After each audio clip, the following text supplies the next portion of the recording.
Māori suicide prevention workers say they are undervalued and underfunded, and they're pleading for more support as Māori suicide rates reach record highs. New figures show 685 people in Aotearoa killed themselves in the past year to June, and that includes the highest number of Māori suicide deaths ever at 169. Our Māori news correspondent Leigh-Marama McLachlan reports. Families around the country are grappling with the devastating reality of the worst suicide statistics since records began.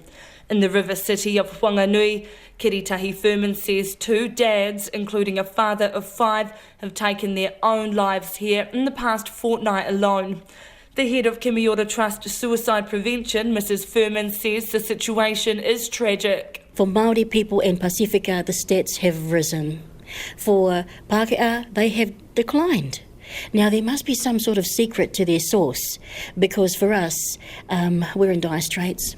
This is sad. This is actually more than sad. This is a travesty. Mrs Furman says a key problem is that DHBs and health organisations are working in silos, and Māori approaches to suicide prevention are treated as second best to Western ones. We're not funded enough, and if we're not funded enough, how can we be valued enough, you know?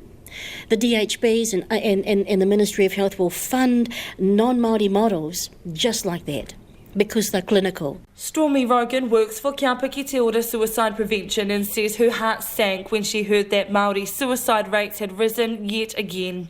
She says they're working closely with the DHB, but wānau are struggling out there and everyone needs to step up. You know, there's never enough funding, especially for this kaupapa. There's not enough staff, not enough counsellors, there's waiting lists. There's just not enough people to talk with our people, so I think that our whānau need to champion ourselves. We need to check in on each other and talk to each other and make it comfortable that they can talk to each other. But it's not just adults who are struggling to cope. The number of young people aged 15 to 19 who have committed suicide has gone from 20 to a staggering 73.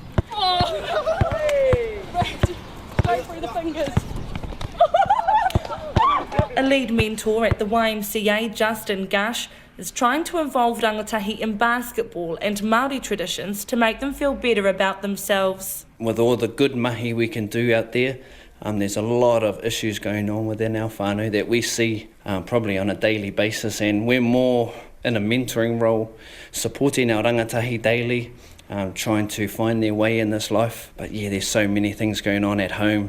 Ngā Kouroa Love, who's 16 years old, says she's battled suicidal thoughts before and says there's a complete lack of support for rangatahi. There's just no one there for you to talk to and try and put the message through, so, you know, our rangatahi find ways to handle their own, and that's like suicide, for example, you know? Like, it's not fair, man. It's not fair on our children.